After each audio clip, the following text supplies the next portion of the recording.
So I just wanted to add a trigger warning when we get toward the discussion of eating disorders. If somebody feels triggered by that, and maybe just like get up and leave at that time and come back, I just wanted to put a warning out for that. So we're going to look at animal digestive systems. One of the things about these systems is that we can see, like I always like to call it real estate, how much your system devotes to that, how much your body devotes to that system tells you how important it is. Is the digestive system super duper important to animals? Yeah, right? We have to be able to get those energy sources and nutrients into our body and be able to break them down. The reason that cellular respiration is important because we utilize oxygen in a more efficient way than anaerobic respiration to break down our energy sources and use the energy to fuel our cells and the nutrients to fuel the building of things in our body. So we're going to focus on a few different animal systems. The digestive system will tell you a lot about the lifestyle of the organism too. Here we have a polyp. This is a hydra. This body system is similar to that of corals also, coral polyps. And it's a very simple system. It has what's called a GVC, a gastrovascular cavity. It's not a very efficient system. There's a big cavity or opening in the middle of this organism. Kind of like if we just had like cells on the outside of our body and the inside was empty, maybe just filled with fluids. So this organism, which doesn't really maybe look as much like an animal to you because it doesn't have a face, but this pink with the tentacles sticking out, you can see the full animal there. What it does is it uses toxic cells, poisonous cells on its tentacles to sting something and then brings that organism into its body. Sometimes that organism is like half the size of itself, so it can stretch out a bit. Here is a little crustacean called a Daphnia that has been taken inside of this hydra polyp.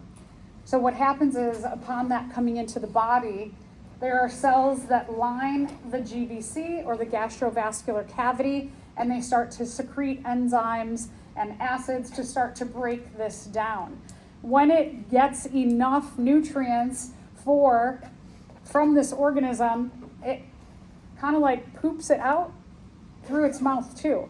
So it uses the mouth as both kind of like for us, a mouth and an anus. Yeah, right. It doesn't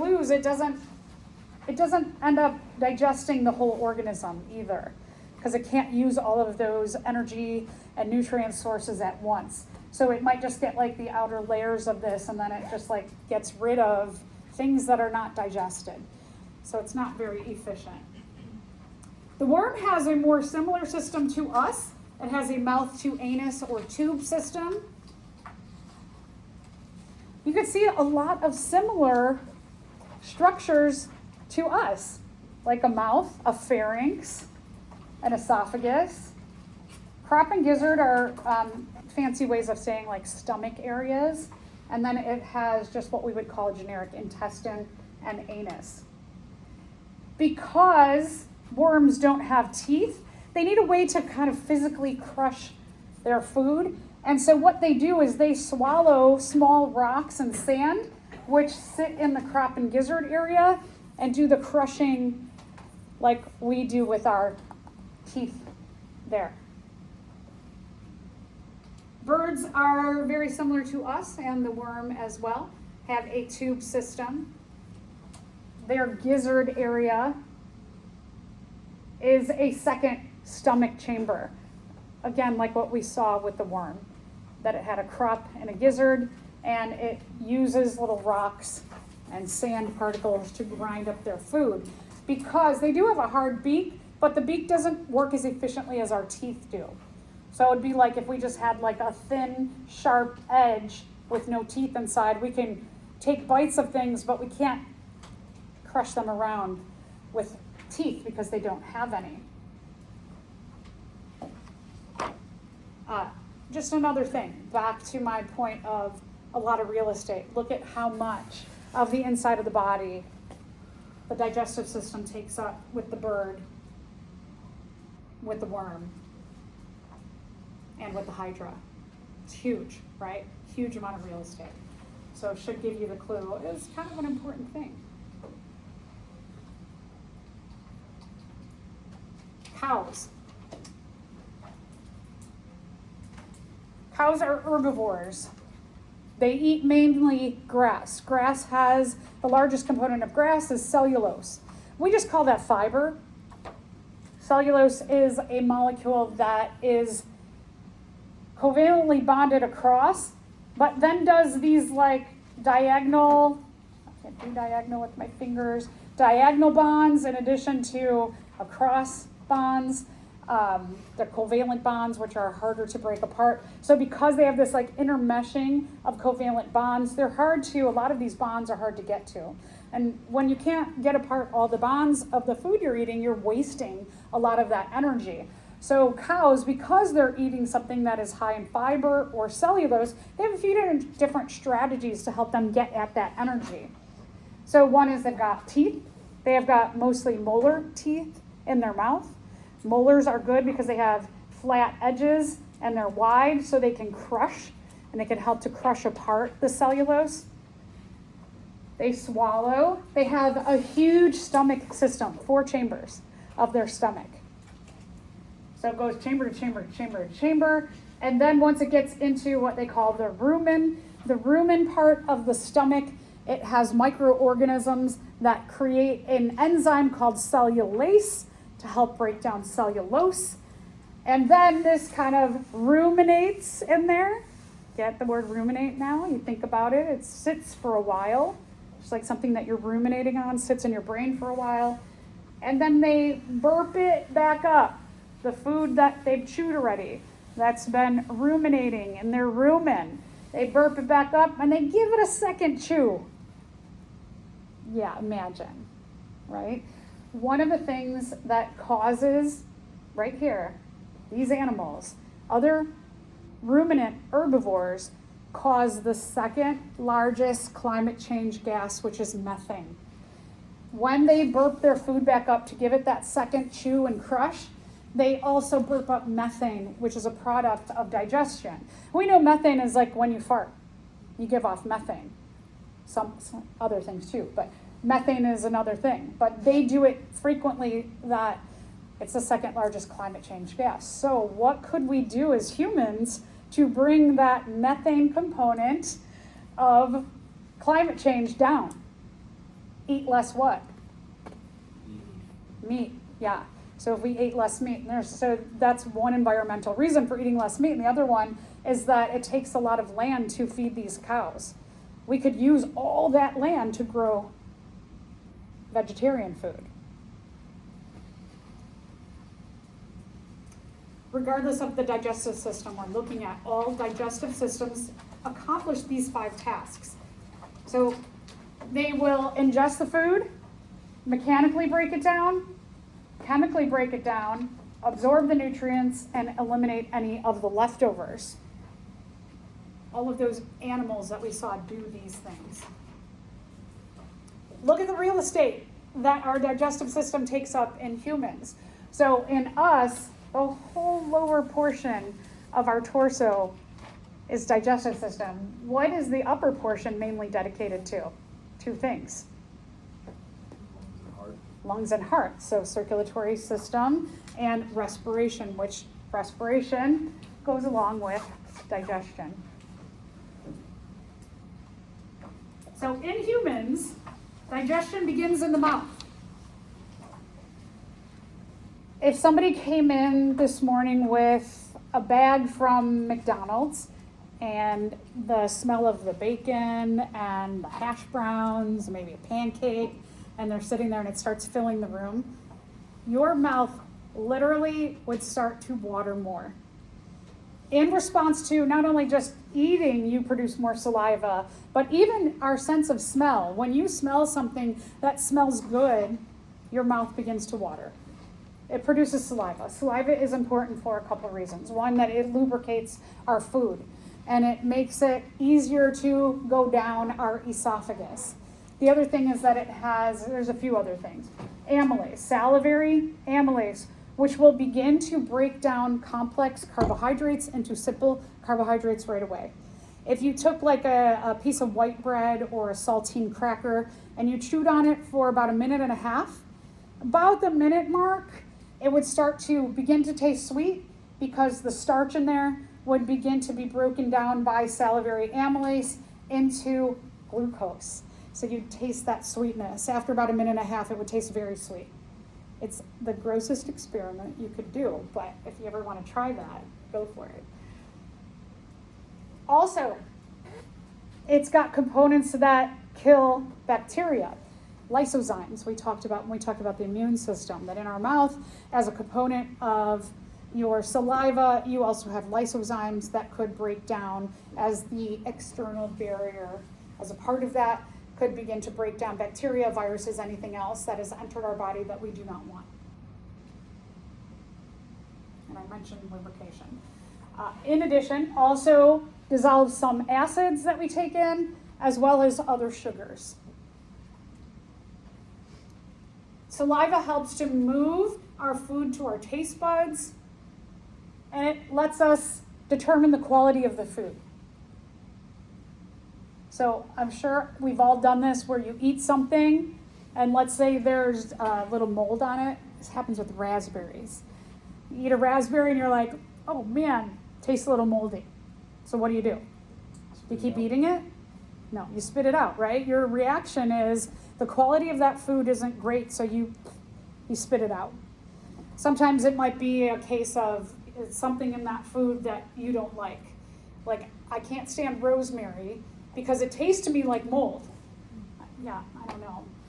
Like, some people love rosemary, and when I taste it, I'm like, is that mold or is it rosemary? I'm not. My palate can't differentiate, so I usually spit it out. And someone will say, it's rosemary. And I'm like, oh, okay, tastes like mold to me. Yes, and do genetics play a role in taste buds? Absolutely. Yes, good question. So our genetics can play a huge role in our taste buds.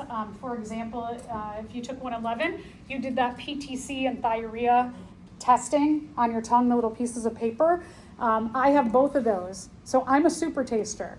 So it could be the reason why some things I'm more sensitive to some things. Like my husband, he likes IPA beer, which is very bitter. I can't stand it because it tastes like so bitter to me, where he's like, he doesn't taste the bitterness because he's a no taster for those two. So it definitely has an effect on how it tastes. Cilantro is another one. Cilantro is one of those things, either you love cilantro or you hate it, right? Anybody hate cilantro? Yeah, because your taste buds, you're like, no, I like cilantro, which is, I don't know. There's a lot of genetic components to taste, for sure. The tongue. The point of your tongue is not just to go, your tongue helps to push your food back toward your teeth to give it like a second chew. Your tongue also, the back part of the tongue, it will push up against the hard palate and the soft palate in the back of your mouth to kind of push your food back forward. Food then travels to the back of your mouth, to your pharynx, eventually. We have this instinct, once it's chewed pretty well, to let it go. And in the back of your mouth, what you see, if the green stuff is food, I guess you've eaten a lot of spinach or something, this gets kind of compressed by your tongue pushing up. Then it will go to the back of your throat. In your throat, you have two tubes. So you've got a junction here that you have the esophagus in the back, and you've got the trachea in the front. The start of the trachea is the larynx, or our voice box. So here's the trachea. Here's the esophagus. In response to food, your epiglottis here slides over your trachea. So here you can see that the epiglottis is in place to cover the trachea.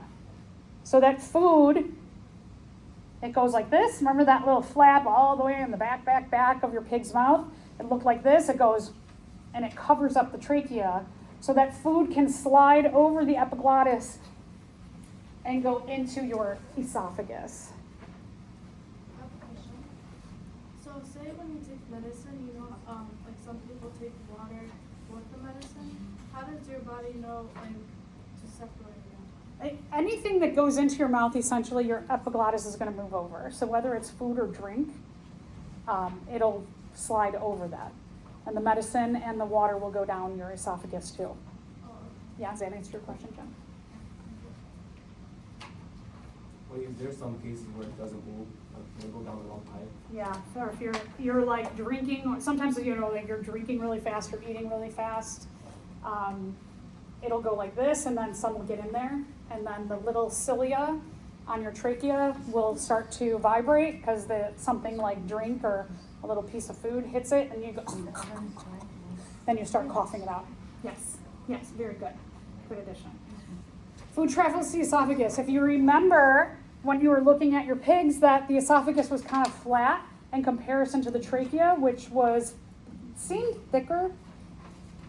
Trachea has cartilaginous rings to keep it open, whereas the esophagus doesn't need to.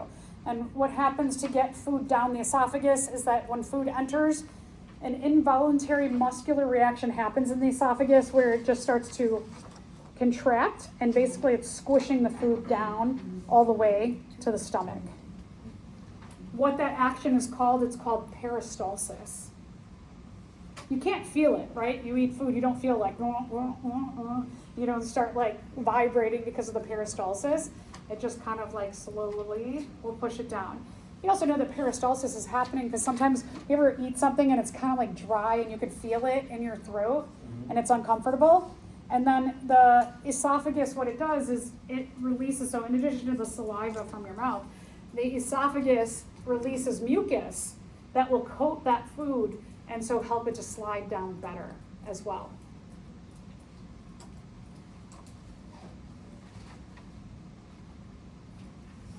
Right, sometimes if you're eating chips and your mouth's kind of dry, you'll feel that and you're just kind of like, oh, something's stuck. But that goes away.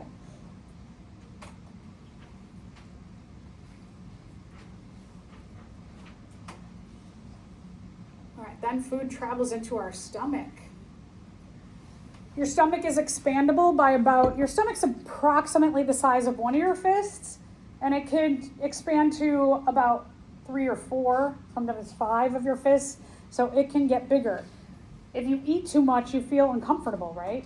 Your body is like, oh.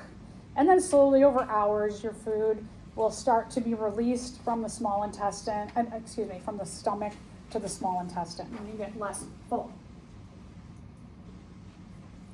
When I say stores food, it means temporarily. It might be stored for a few hours as it gets digested. With the mixing of enzymes and acid, as well as sodium bicarbonate from the pancreas, that mix of food, it slowly gets released into the stomach. It's called chyme when it is released. It goes slowly because it wants to make the maximum amount of absorption of our energy and our nutrients in the small intestines. The stomach has a ton of layers of muscle. The reason is a couple. One is that you've got that peristalsis going on. You've also got your food. You've got, and I mentioned acids, enzymes, and then also sodium bicarbonate. So it really has to mix all of that together to get the maximum absorption of our food. Our stomach makes hydrochloric acid, which is one of the strongest acids. If we didn't release from the pancreas sodium bicarbonate, it would burn our intestines. So the stomach, it has a huge amount of like a very strong acid in there, and as it's getting mixed temporarily, it's a very acidic environment in your stomach. Until it gets completely mixed with the sodium bicarbonate and it becomes more of a neutral pH, the stomach could get temporarily damaged if it didn't have this design of having a lining that is resistant to high acids, as well as having many layers of muscle. When people get H. pylori, it's a bacteria that can deteriorate the lining of our stomach and cause you to have like sores in your stomach. They're called ulcers. That some people will get these bad ulcers. You can also get ulcers from being stressed out. Because you're stressed out, your body responds by releasing acid in your stomach and could wear away at that. But H. pylori is a bacterium that can cause that as well. And you've got these layers that protect your stomach from getting completely, like the sores going completely through. If you release that acid to the areas around your stomach, it's going to literally digest the organs around your stomach. So we have a lot of protection built in here. Chemical breakdown, as I've been mentioning. Hydrochloric acid. Going to temporarily really lower that pH. Another interesting thing about enzymes is that enzymes usually work best at about a neutral pH. However, in the stomach, the enzymes that are secreted into our stomach, they work better at a very low pH. So they have an adaptation to working with that in the environment of that hydrochloric acid. So they do well. Like pepsin, for example. Pepsin is a protease. It is a protease enzyme. Anytime you see ASE, it's referring to an enzyme. So as I mentioned, cellulase before, that is an enzyme that breaks down cellulose. This protease, when we talk about protease, it's a generic term for breaking down proteins. Pepsin is a kind of protease. So it works well in that acidic environment.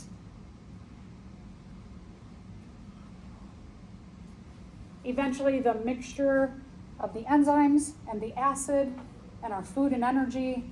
In addition, we're going to talk about sodium bicarbonate.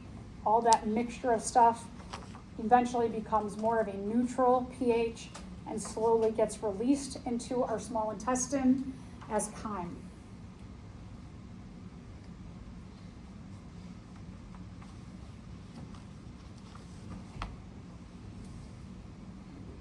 All right, small intestine is the longest organ, not the largest, but the longest. It's about 10 feet long in our body. It's all curled up. Remember that small intestine, that ball of squiggles in the pig? If we stretched it, well, we can't stretch it out because of the mesentery, but if we could stretch it out into a big tube, it would be really, really long. It'd probably reach at least a couple tables down. Inside of the small intestine are little finger-like projections. So the tube, even though the tube might look circular if you opened it up, but if you looked at it under a microscope, it wouldn't be smooth inside.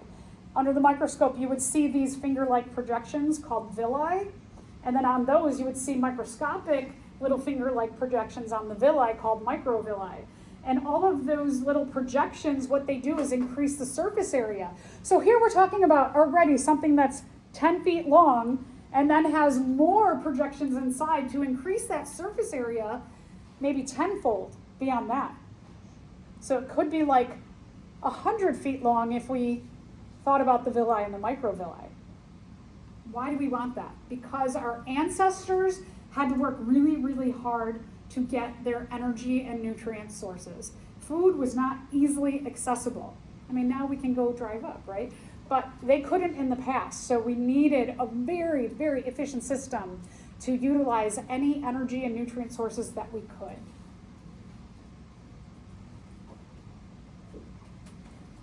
Anytime we see branching, like our circulatory system, goes from the big vessels to the smaller to the tiny little capillaries.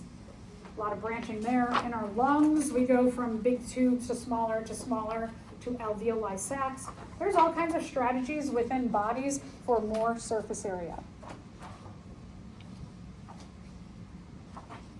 The small intestine is also aided by the liver, which was huge. Remember that liver? The liver has a lot of functions for a lot of our systems. That's one of the reasons why it's really big. The liver produces bile. Bile is made in the liver. So make this note.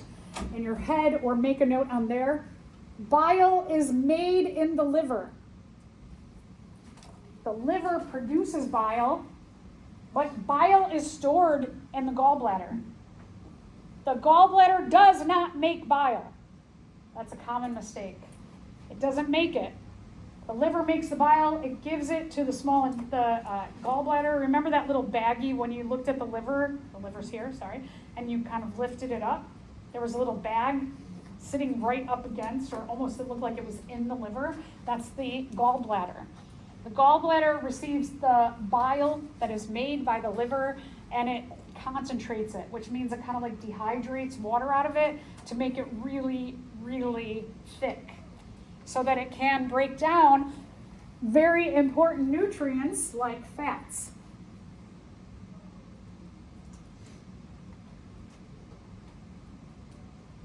From our fats that we digest, cholesterol is made. Remember, cholesterol has two components, the good cholesterol, the HDL, and then the not so good cholesterol, the LDL. We also make some amino acids, so it's going to start to break down our fats into cholesterol and amino acids. So if you get your gallbladder removed, what happens is they make a connection right from the liver into the beginning of the small intestine. And you don't get that as concentrated. It's a really good question. You don't get the concentrated bile. So people who have to get their gallbladder removed have to be very careful about consuming too much fat at once because they don't have that concentrated bile anymore. Yeah, that's a great question.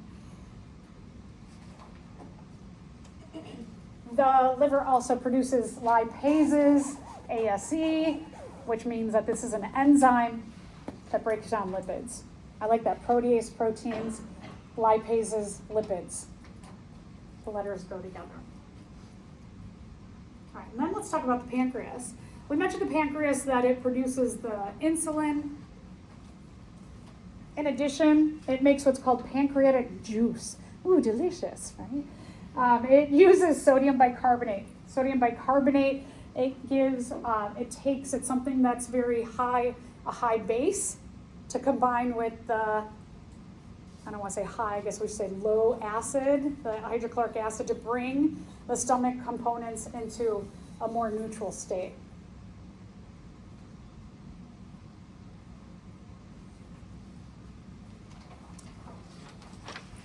The pancreas also produces trypsin.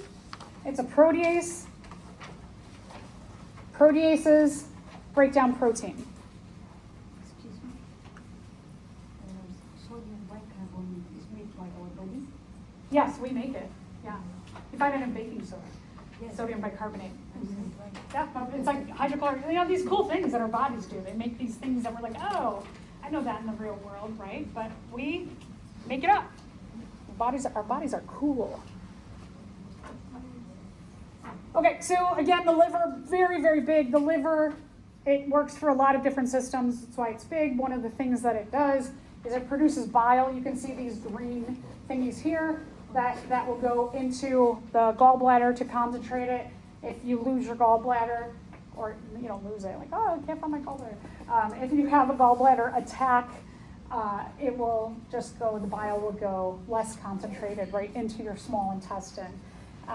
The pancreas is, what it's showing is like behind the stomach. So if you remember when we were dissecting, that you had to pull the stomach this way and the intestines that way, and the pancreas was down there. It was kind of like a lumpy.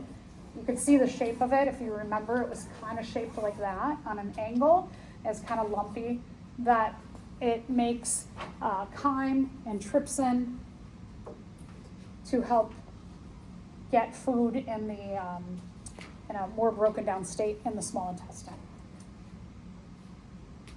And then food from the small intestine, we're backing up a little bit, we were talking about the small intestine, food travels to the large intestine.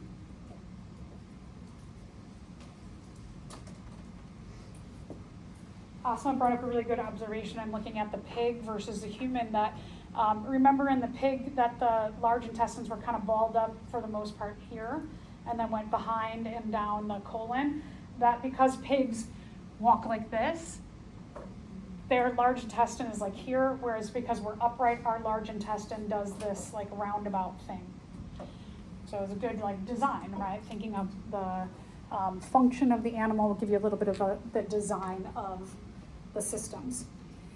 Food in the large intestine, in the large intestine it has two parts, the colon and the rectum. The colon is the last part, and the rectum is where things are pooped out or released. There's a lot of misconception about what the large intestine does. It does not digest. The large intestine does not digest anything. The job is to absorb water. Remember this, maybe put a star, because a lot of times people confuse what happens in the small intestine, where the majority of our digestion happens, with the large intestine. But the large intestine, its job is just to get as much water out of anything we're releasing, put it back into the blood to be carried back to the body. A lot of bacteria, especially E. coli, live in our large intestine. They will digest things that are in the feces and use that energy for themselves. They don't give it to us. So the large intestine does not digest. But bacteria in the large intestine will do some digestion for themselves. So there again is where there's like a misconnection, is that the colon does not digest. Bacteria within the colon will get last bits of energy from our feces for themselves, not for us. Any food that is expelled is called feces. It is released at the end of our digestive system, the last part of large intestine, the rectum.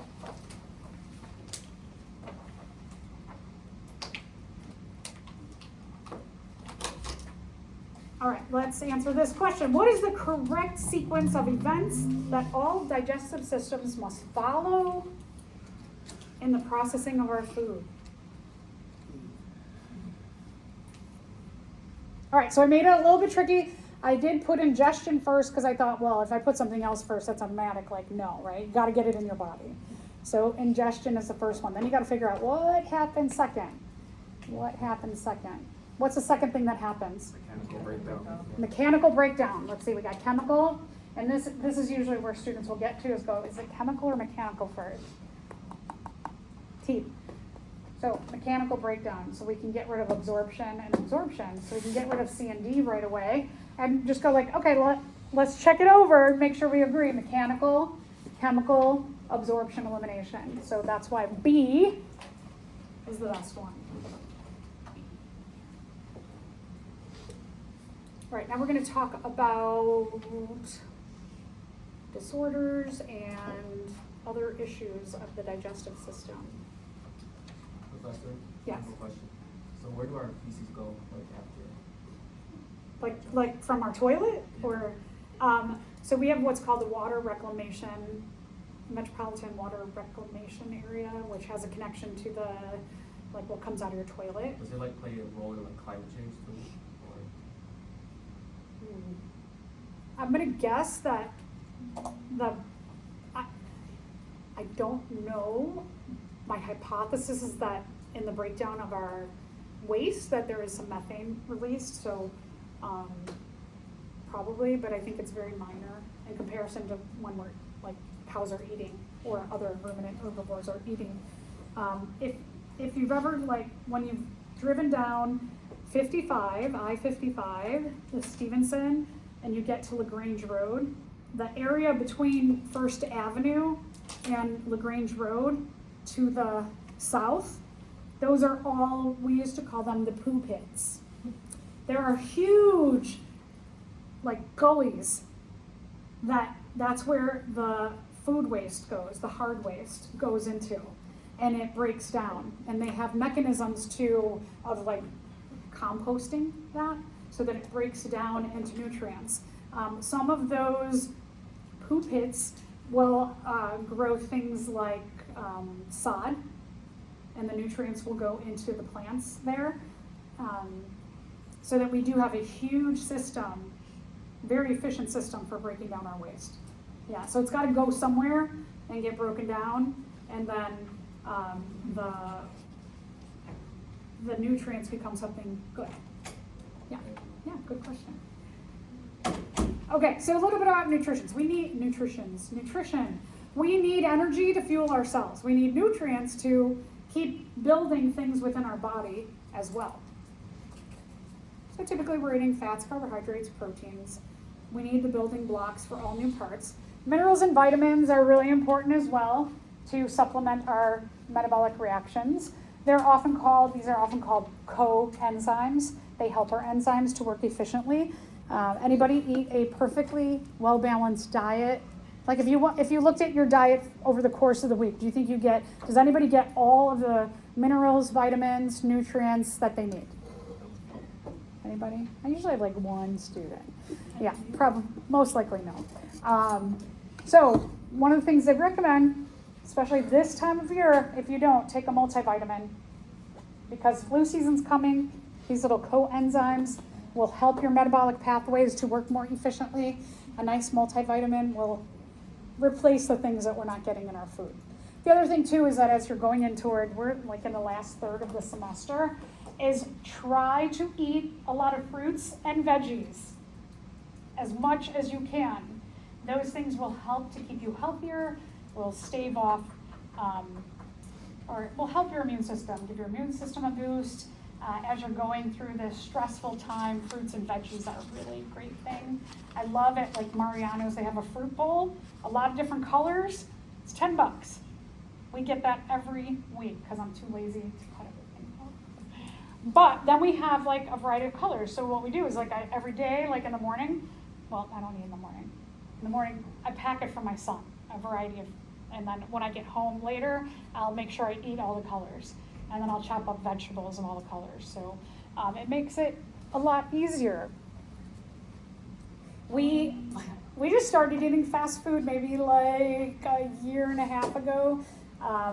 More so pressure from my son's friends. But before that, our fast food was just drive up to a grocery store, run in, get a fruit bowl, get a veggie bowl, get some bread, maybe some hummus, and go on our way.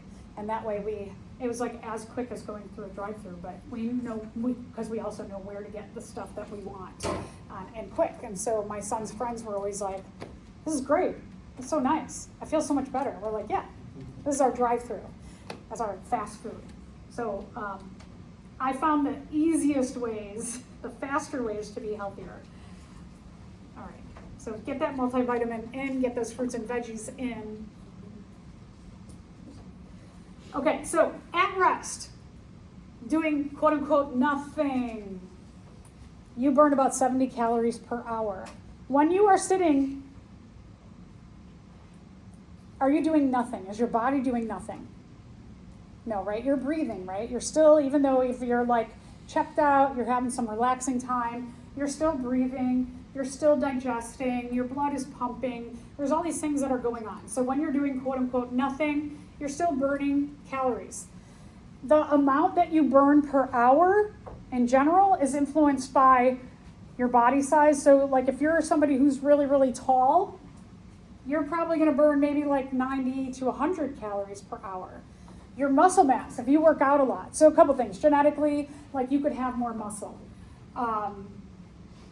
You could work out and build more muscle. Muscle from our food contents will actually get about 38 ATPs per molecule of food that goes in. So they have this adaptation where they can actually like get a little bit extra, less heat is given off, and a little couple more ATPs are gotten out of there. Yeah, Henning? So if you eat 70 calories per hour, you gain weight? If you eat 70 calories per hour, you'll be equal. But then you also, when you're walking around and doing stuff, this will be higher. So if you ate 70 calories per hour, you'd probably lose weight. Yeah, good question. As you get older, what we call our metabolism slows down. All of the biochemical reactions in our cells do not work as efficiently or as quick. So that number will go down as you get older. Men typically, not always, but typically will burn more at rest than women, and your genetics plays a huge factor. As I mentioned, that they have located at least 3,000 genes that contribute to obesity. So some people just have a lower metabolic rate. This will be lower just naturally. Hypothetically, if there were a famine, people like me who definitely have that genetic component where I burn less calories at rest, I'm going to last a lot longer than some of you who burn quick, and I'm going to put you on a grill and eat you eventually when all the food runs out. I have another question. So you say that people burn 70 calories per hour, like when they're tall, they burn more, right? Yes, So is that why like they stay skinny? Like some people who are tall are like very skinny. their whole life. Yeah. And that's a lot of it is genetics, could be muscle mass, but most of it is genetics. When you're trying to, like if you want to lose weight or gain weight, some people have trouble keeping weight on. It's, you know, a lot of people say, I wish I had that problem. I don't know that you do. You know, it's hard on either end of the spectrum, whether you have a hard time losing weight or gaining weight. Those things are definitely struggles that are genetically related, that you just, you know, you do your best. And you can burn more with exercise, right? You burn more calories when you're moving, you burn more. So there's a lot of factors. When you eat or you intake more calories than what you can naturally burn, those calories get stored as eventually like as fat. You need about 3,600, and again, this is like not a perfect science in terms of the amount, could be varied a little bit based on your genetics and other factors, but about 3,600 extra calories is equivalent to 1 pound of fat. Same thing, like you gotta burn 3,600 calories to lose a pound of fat. So that all goes back and forth. So let's talk about the causes of obesity.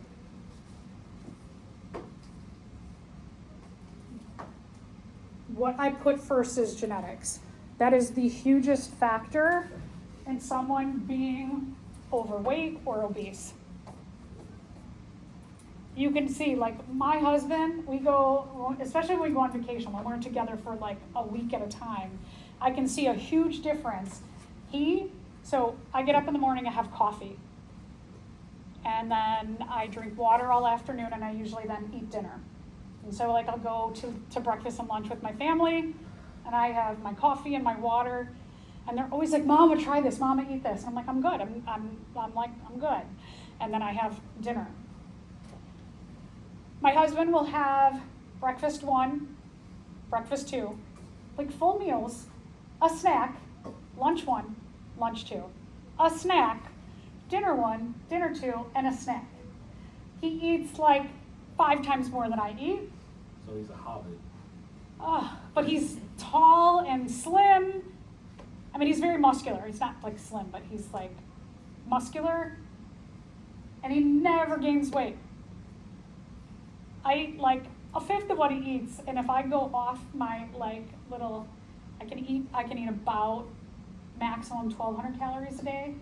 Other than that, I gain weight, which is not eating much. And I've logged stuff, and I've tried every metabolism booster thing, like eat 5 small meals a day, and none of that works for me.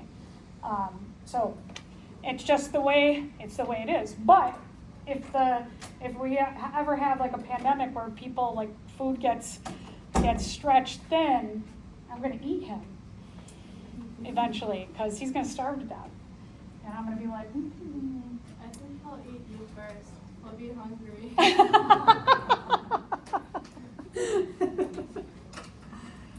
So, other things that add to people being overweight and obese is our food is convenient. There's so much packaged food. It is chemically delicious. Like McDonald's fries, they literally put chemicals in their French fries to make them taste better. They're nasty. Well, I will say that they taste a lot different from when I was a kid. Because like my son, now that we go to fast food, I was like, I want to taste McDonald's fries. I just remember them being so yummy. I tasted them like, this is gross. back then they used to use beef tallow, but then in order to accommodate those who can't have beef products or pork products for religious reasons, they changed it up to, I think, corn seed oil or something like that. Yeah, and a lot of it is trans fats too. Well, that got regulated out too, but yeah, and then so instead of having that beefy taste, going to the vegetable taste, they add chemicals in to kind of try and make up, but I don't think they taste very good. Food is cheap.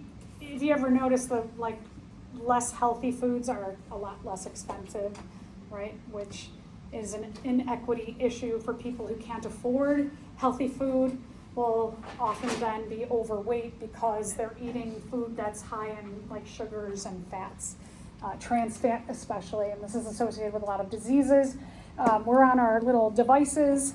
I just read an article that they figured out when you're sitting, every hour, put a timer on or something, like when you're studying, you get up. It will boost your metabolism, your brain power and function, get your everything flowing again. So like when you're studying, every hour you should get up and walk around for about 2 to 5 minutes. Or do jumping jacks, or do something to like move. It is a lot healthier for you. They say our sedentary lifestyle is like a cancer to us. It's that unhealthy. So definitely remember once an hour to move. I don't let you. You can always get up and stand back. I keep asking for standing desks in the back, and it's like such a oh, who wants a standing desk? I'm like, some of my students would like to get up and stand for a few minutes. I'm trying. Okay, so obesity and BMI. This for years. I don't know why people still use this, because I keep reading forever, years, that the BMI index it's not very good indicator of health. So like my husband, who weighs about 220 pounds, who's 6'2", and very muscular, this index says that he's obese. And he is not. He is not barely any fat on him. So it doesn't equate, right? And so for a lot of people, and it also, like me, I'm very muscular. But the weight of the muscle puts me into a higher BMI range than it should. So there's, it's not a great thing. Take this with a grain of salt. There's about 33% of adults in general who are overweight and 33% who are obese, but again, it's not a great science. There's a whole calculation to figure out BMI.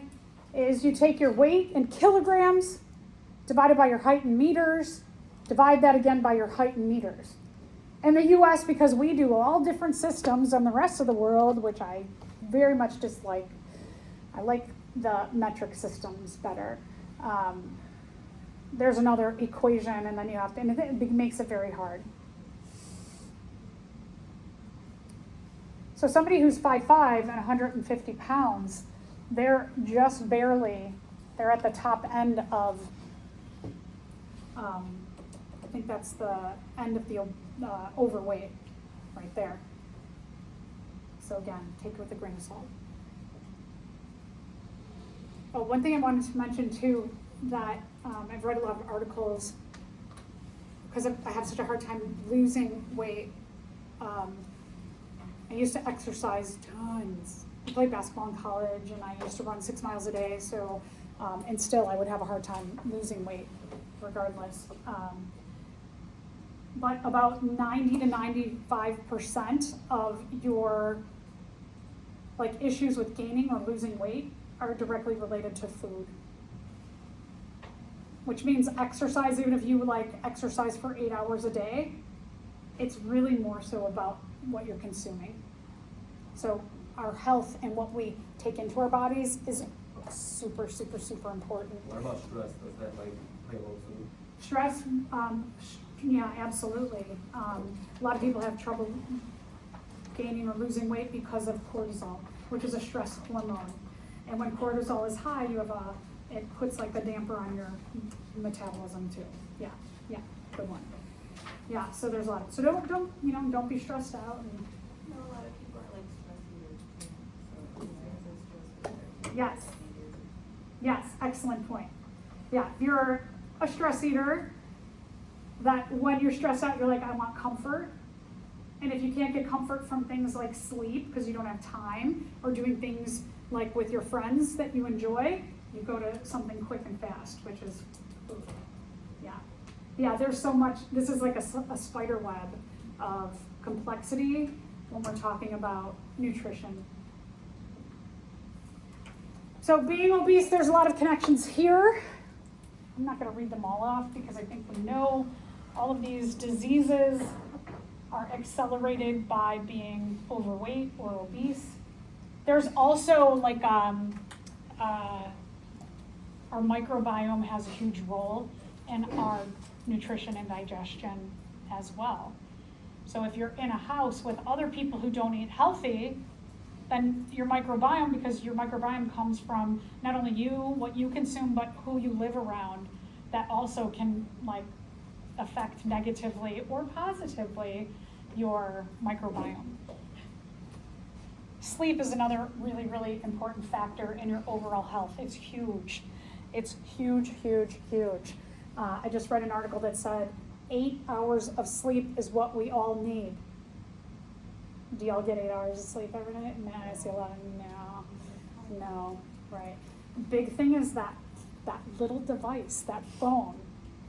You gotta put it away 2 hours before you go to bed. The phone, the tablets, the computers. So what you can do at night to help you get more restful and beneficial sleep is to study my note packet. Quiz yourself, work on your objectives.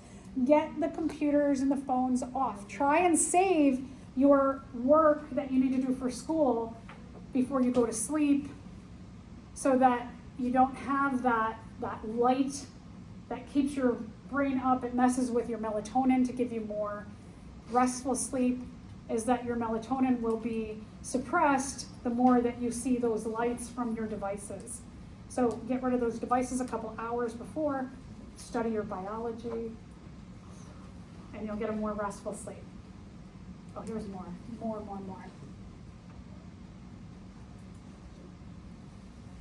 And our food, a lot of cancers are related to that too. So much. The other thing that we just get tortured in our society by how we look for so many different reasons, including what our body looks like. So, let me talk about, I'm going to get into the mental health effects.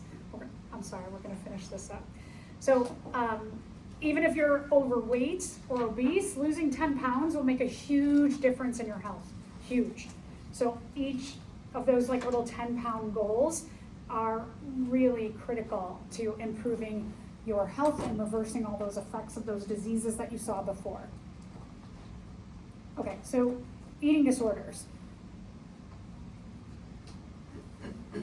Eating disorders are more frequently seen in women than in men, although the rates of eating disorders in men are rising quickly. Both eating disorders, whether we're talking about bulimia or anorexia, they lead to starvation. If you starve, you can't build and break down things in your body efficiently. And even starvation, when you are putting that stress of starvation on your heart, people who undergo these eating disorders or have these eating disorders, they can have heart attacks or their heart just stops. So this is a French model. She suffered from anorexia. Her name is Isabella Caro. Isabella, because she suffered from anorexia, she wanted to try and prevent other people from suffering. At this body size, she thought she was really fat. People who suffer from anorexia or bulimia see things differently. It's called body dysmorphia. They see themselves as something that they're not. It doesn't matter how thin they get, they still think I am so fat. Anorexia has like a combination often of eating little food with exercising compulsively, just too much exercise. When you get to like in a marathon, for example, 26.2 miles, when you get to about mile 22, your body starts to freak out because you have pushed your body beyond the limits, and your body, and just like this with compulsive exercise, like too much, you overdo it, your body gets to a point where it's like, I don't know what to do anymore. Should I break down fat, or should I start breaking down organs? And so at mile 22, your body in a marathon starts to eat itself. And that's very similar to what happens with anorexia, is that sometimes the body fat is burned off completely, or if we're talking about bulimia too, you'll start to eat away at muscle and organ. So your body doesn't know what to do at some point. Isabella put out ads all over France to show, like, this is a picture of being unhealthy, even though I think I'm healthy. And it did help a lot of people.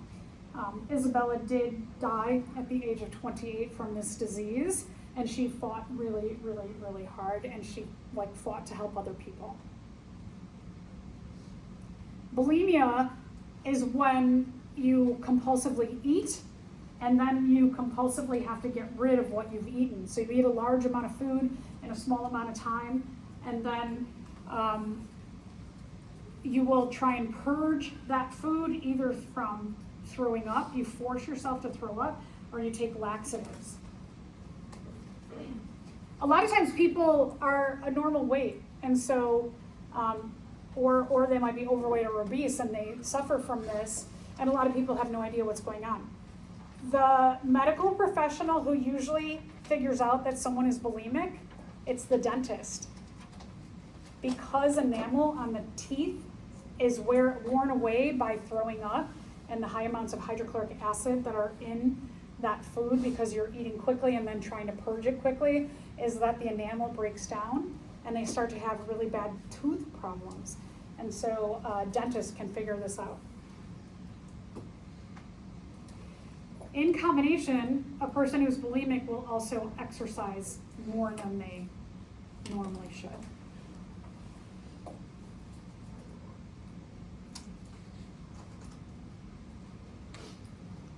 So remember when I talked about the layers of the stomach?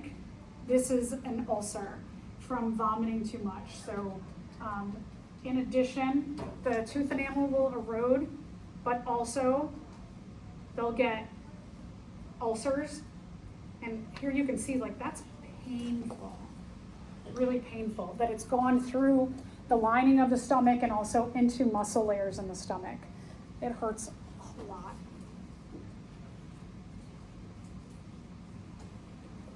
This can happen in the esophagus as well, and the esophagus doesn't have as many layers of muscle as the stomach does, so people who are bulimic, their esophagus can rupture, and that will cause often death.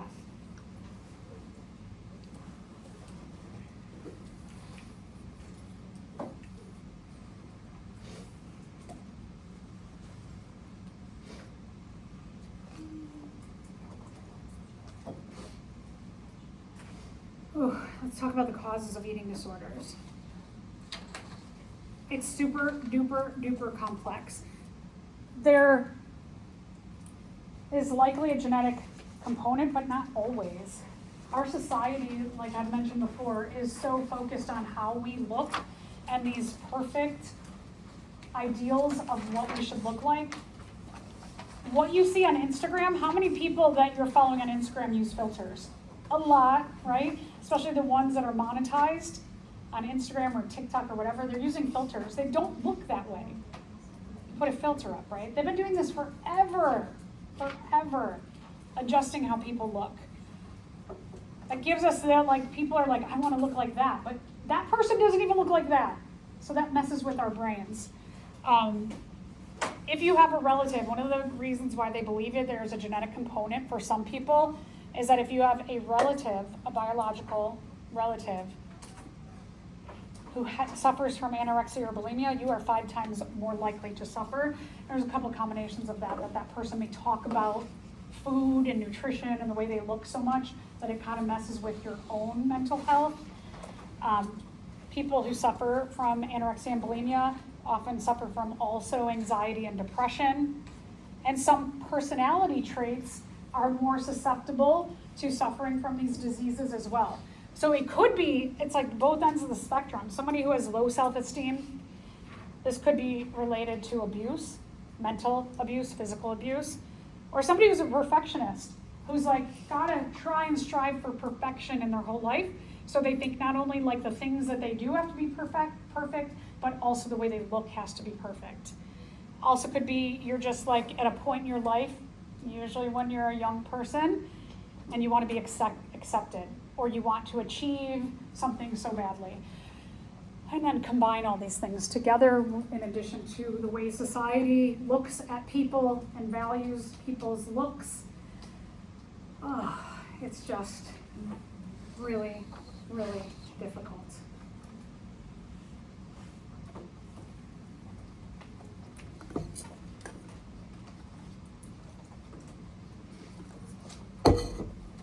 In some isolated cultures, like those that live on maybe like island cultures in the Pacific, being overweight or obese is actually valued more. If you look back at the Botticelli paintings, the women were all very voluptuous. If you had the ability to get more food, you were better off, right? Because you had a good career, you had riches, and so people were like, I want that. And then we went in the opposite direction, right, over time. So there's a lot of things that are, this whole skinny thing is beautiful, should be just healthy, right? People can be very healthy. Treatment for eating disorders. It's very difficult and complex. Nutritional therapy, to try and get someone to understand, this is what a regular day's food should look like for you. Also mentally getting them to accept their body, to love their body the way it looks. To treat any abuse that has happened, to treat perfectionism. In addition, antidepressants or anti-anxiety drugs are necessary. And because you need to see a lot of different professionals, it's expensive and it takes a lot of time, right? If you have to see 3 different professionals to treat you, sometimes you don't have the time to do that, or you can't make the time, or you're just exhausted and you don't want to make the time. So there's a lot to it. Fewer than 50% of people fully recover from an eating disorder. It's something that they may battle like at different pockets of their life, or may battle their whole life if they don't get regular treatment. The last 2 things we're going to talk about are weight loss surgeries. These are surgical fixes to the digestive system to just take in less calories over time. They can be risky, but obesity may produce greater risks than having the surgery. So there's 2 kinds. Gastric bypass. They basically make the stomach a lot smaller.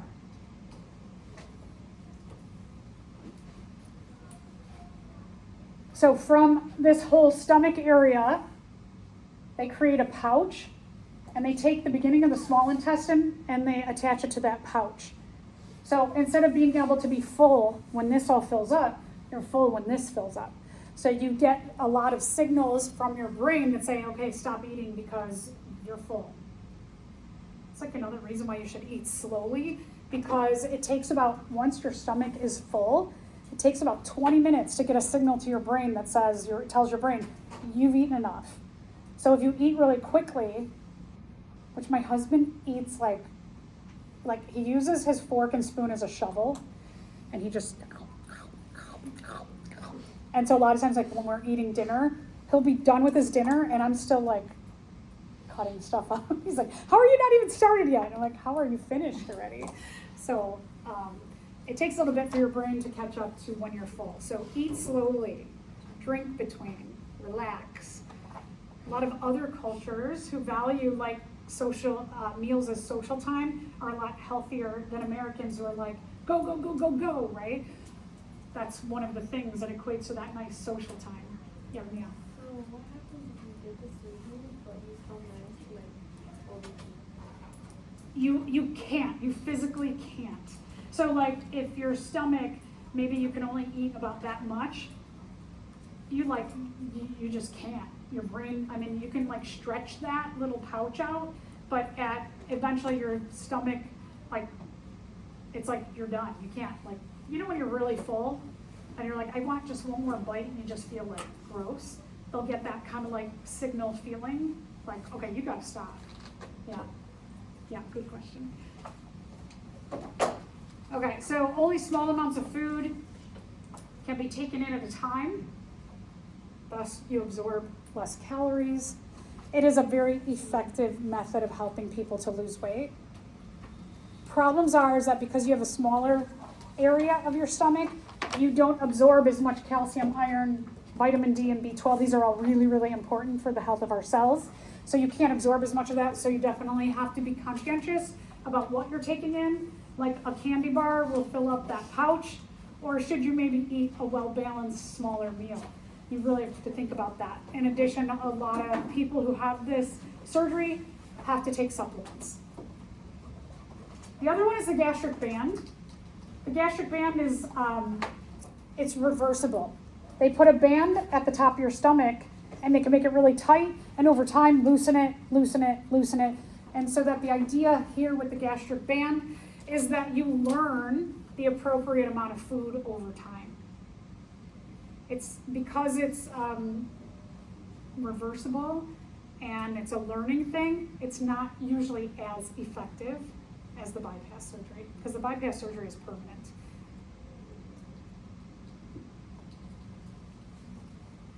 There's often with this, they encourage therapy, like nutritional therapy, so the person gets in their head, what do healthy meals look like? And what should I be eating? So it can be very important. Because you can use the whole stomach, the mineral and vitamin issues are less significant.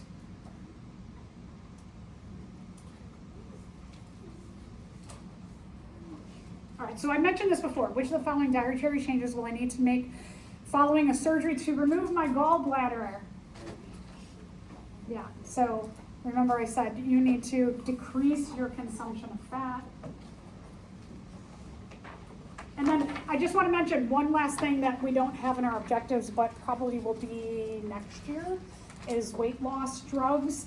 Is that we're seeing huge advancements in weight loss drugs that not only have a significant effect on lowering someone's appetite, but also they're seeing that these drugs can do like a double or triple thing, is they can have an effect on people who are diabetic, as well as have heart disease issues or cardiovascular disease issues. So they're kind of targeting all of those things at once, which has been a very positive thing.